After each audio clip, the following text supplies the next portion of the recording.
Hi everybody, my name is Spammals and welcome to Great Pyramid, a short VR experience that's going to take us to Egypt so we can explore the Great Pyramid of Giza. Without any more stalling, let's begin! Welcome to the game! I've got a camel! I called him Sebastian the camel because I have no imagination. Hi Sebastian the camel. Oh, hey, who's the good camel? You're a good camel. So look at this! We've got the Pyramid of the Menkaure at the back. Got the Pyramid of the Kafi and the Great Pyramid. This is the one we're gonna play with today. The Great Sphinx is over here. So, oh, there's the microphone right there. So I don't think we can explore those ones, but we can go to this one. So let's do that. Yay! Wow! I got a little flamey torchy thing. Bump, bump. It sounds so realistic. Okay, so we have an entrance here. We're going inside, but before we do that, one last look at the world around us. Goodbye, Egypt. If I don't come back, never forget me. Right, so what is this place? Map me. I'm guessing this is where the people dug in when they was exploring, trying to find a way in. Let's just push on in and then see where we go from there. Okay, onwards, ho! Okay, I'm just going to free-step my way inside with my torchlight. I got a flashlight as well, but I like the torch. It's more kind of rustic. So there is audio narration to this, but it kind of started by itself before I could really get into it. And I get the feeling it's not going to shut up. So we're coming to a corner. Oh my god. Okay, so we can go down or we can go up. I'm guessing this isn't how they explore the tunnel. So map me. The main entrance is at the top of this thing here. Torch. Top of that thing there is the entrance. Let's go to the entrance, okay? So it's going to free-step my way up this way. Get out of my way. Oh, but the entrance is blocked. Right? That's quite a long and dark corridor. Oh, so I'm looking up at the ascending passageway. That's what that is. Let's go down the hole and back this way. It's like we are crawling through here like something out of Aliens. Back down, and then boom. So I'm gonna have to go down this hole. Yep, you can see the passageway down there. This is so cool. Okay. Ah! Falling. Oh, well, that's kind of cheating a little bit. You can see, though, this gives us a nice perspective of kind of how empty the pyramid is. Well, as far as we know, right? There could be lots more voids around here. Who's us to say there isn't? But anyway, you can see just how big this is and how little there is inside of it. Okay, so this is now crawling heights. See, that's us. We're crawling. So let's go up to the entrance. What was this? Oh, so that is that's the ascending passageway, but it's blocked. It's locked off. That's interesting. So that means they've had to dig around it, and that's how they've got past it. But it's very clever. How did the Egyptians even get this little locking mechanism in? How did they do this? Okay, well, let's go to the entrance. So this is, of course, a historical experience, and it's another great example of the power of virtual reality, of just, hasn't got to be shooting zombies and stuff like that. Wow. It does have historical benefits to it. Wow, is that actually the entrance, or did they actually, like, carve some of this away? That doesn't look big enough for an entrance. I mean, sure, it's got kind of a nicey bit of triangulage there, but it looks like it's been kind of carved away, like after the fact, like it's been rediscovered. So we go down to the bottom and then work our way up. That sounds better. We're going to go down the plugs, down the descending passage, and we're heading to the subterranean chamber, pit, and south passage. So we're going to go down the descending passage, descending deep into the pyramid. I can only imagine how humid and hard to breathe it would be down here, with little to no ventilation, and no doubt scorpions and everywhere. Yeah, length 105 meters, height 1.19 meters by 1.5 meters. Man, if you're claustrophobic or if you've got really bad kneecaps, maybe not the best for you. Bump, bump, bump, bump, bump. Right, we're getting closer. What the hell? There's a well shaft. So this is an interesting thing, because now I can kind of see how things are relative to each other. So look at this. Nearly 55-meter well shaft. Connecting up to... what? A grotto? Okay, well, we'll come back to that in a second. We're going to go over there. Well, we're in some sort of subterranean chamber. Turn my torches on. A whoosh. A whoosh a douche. We've got a 2-meter deep pit. Why? Why pit? Southern Passage, 16 meters. According to this map, it goes nowhere. Did they not finish making it? Is that a thing? Imagine some guy like, I've discovered a passage, boys, in the subterranean basement place. Okay, and you're digging through it. Oh, it's gonna go somewhere really important. Find of the century, boys. Oh, it's a dead end. Okay, so we've got what looks like 2 coffin-y places. Wait, so you can step up this little middle bit here. I think this would be where some sarcophaguses had gone. Potentially, perhaps. Not so sure. But of course, I believe when they rediscovered the interiors of the Pyramid of Giza or whatever, I don't know. I should point out I'm not a Egyptian historian person. I just like Egypt and the pyramids, but I don't know nothing really significant about them. I just enjoy them, and that's fine. You haven't got to know something about everything to enjoy it.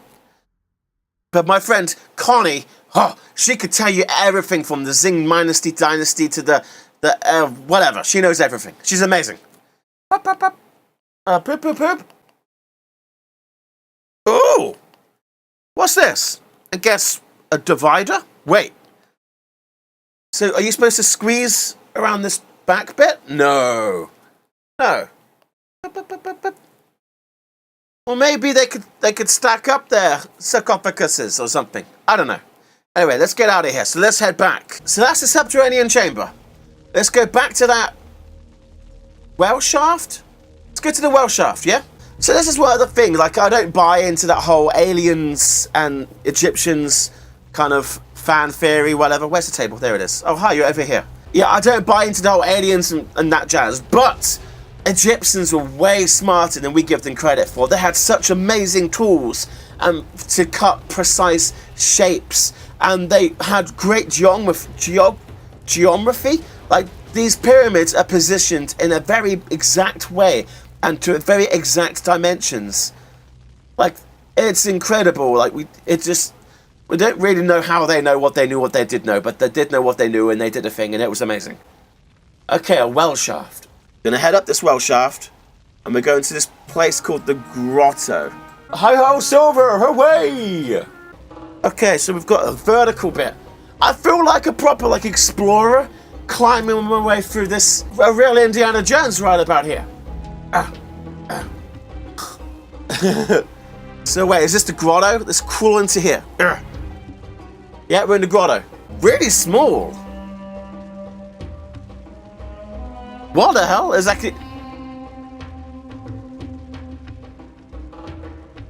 There's a block. Was that block like locking one of these places? We got a random little holy pit thing there. What's that about? Okay, well, the grotto. Well, that's the grotto, everybody. So we're going to climb up to the horizontal shaft. If you follow me this way, ladies and gentlemen. Watch out for, I don't know, scorpions, snakes, and foul-tempered locals. Oh, what? What? How do I go up?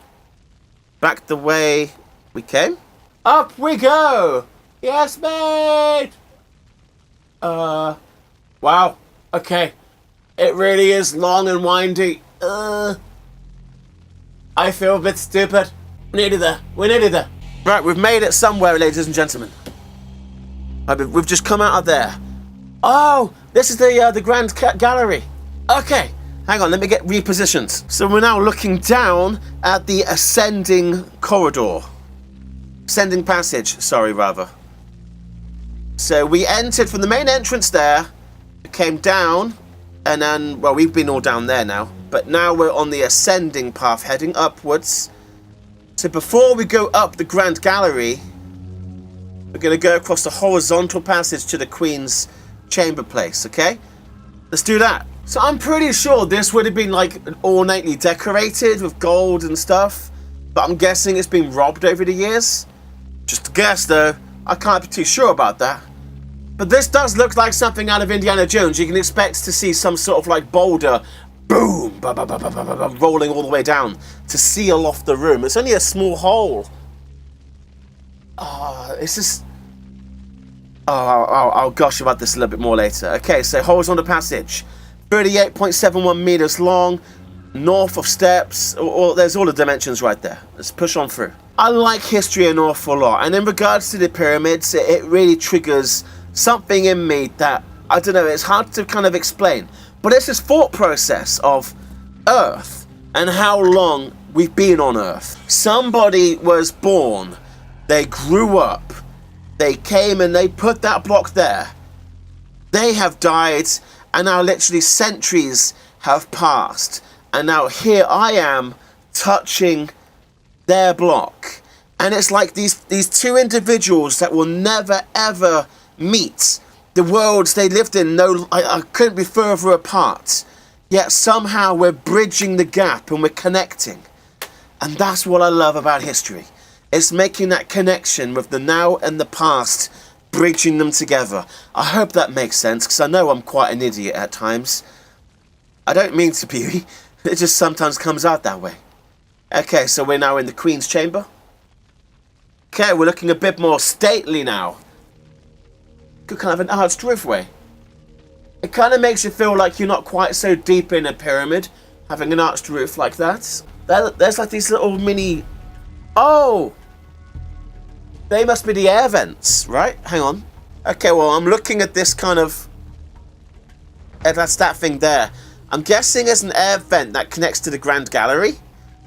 But we have other ones here, these air shafts, like here in the King's Chamber, that go all the way to the exterior of the pyramid. That's the kind of thing you get scorpions coming down. Blah, blah, blah, blah, blah. Pushing deeper. Oh, is this like...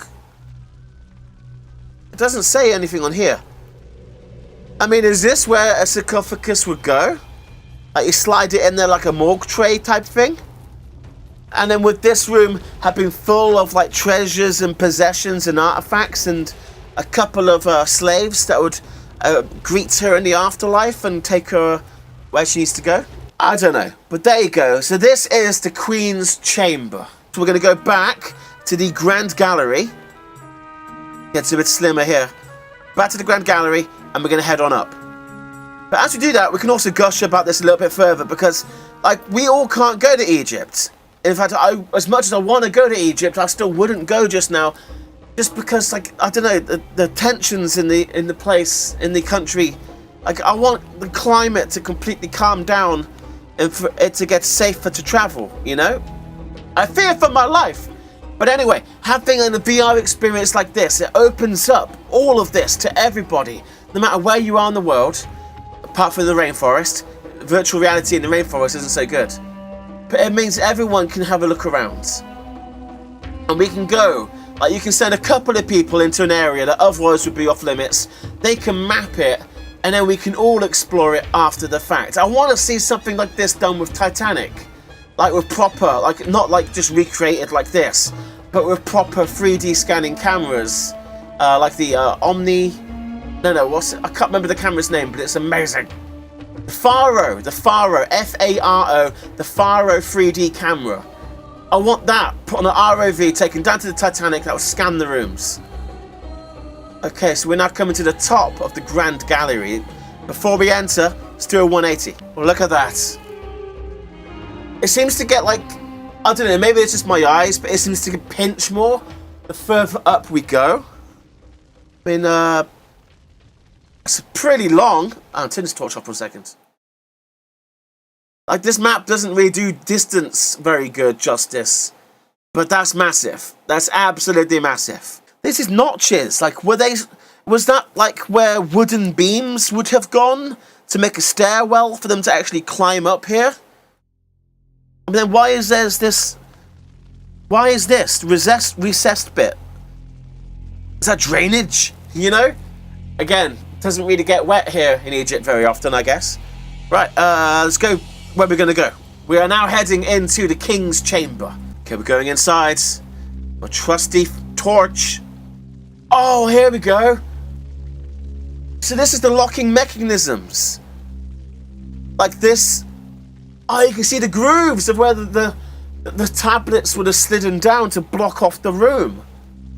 Oh, 1 second. So if I back this train up, let's go up there.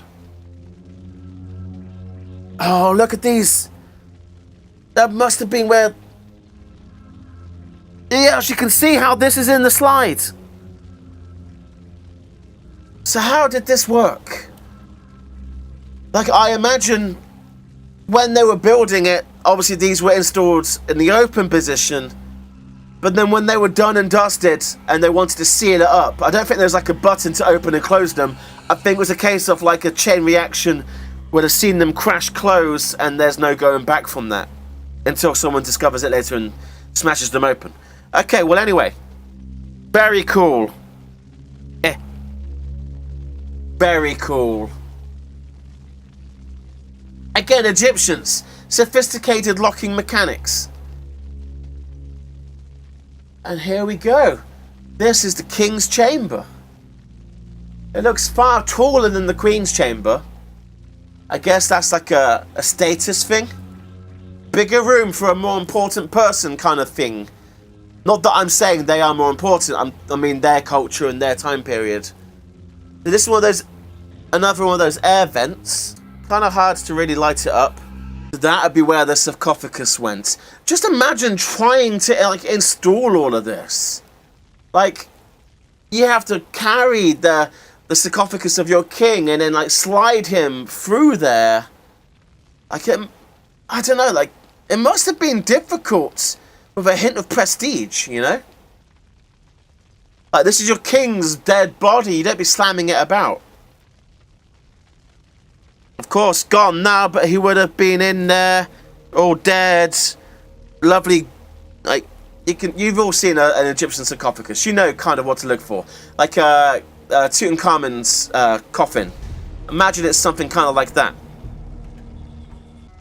Well, that's what it would have looked like if you climbed inside coffin chamber bit. But this is not the end, I hear you cry. In addition to these air vents, we have lots of things above us. The relieving chambers. Now, I have no idea what they are about. But if we head upwards, let's check this out. So through the ceiling, smash. You can see how thick it is. Alright, so a boosh. I mean, how bizarre. Like, it's not even a flat surface. Like, these are all layered and tiled. Like, what is the purpose of this? I literally can't even guess or theorize. Like, when the spirit would leave the coffin, it needed to be triple filtered like some sort of water cooler. I don't know. Let's go up a bit further. And then we have, again, much of the same. But I think if we go straight to the top, I think there should be some drawings. Or something. Oh. Are they the markings?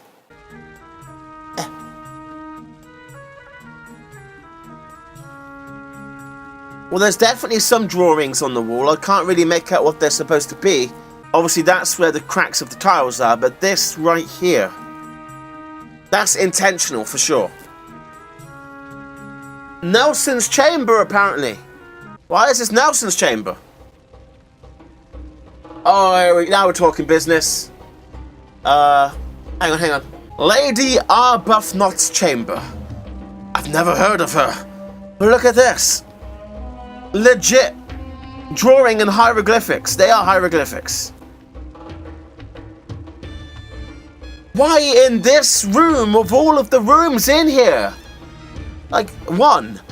Why? 2. How? 3. Why? Okay, I think there's one more above us still. Yeah, now we're in the very precipice. Campbell's chamber. So this bit is pokey-poked like a roofie top. Don't know why.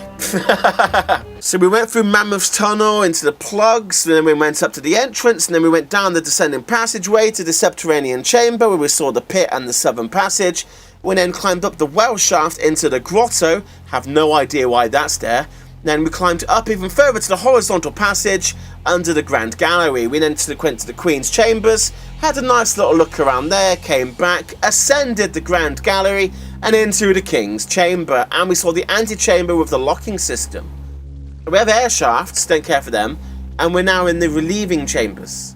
Now there's this possible void.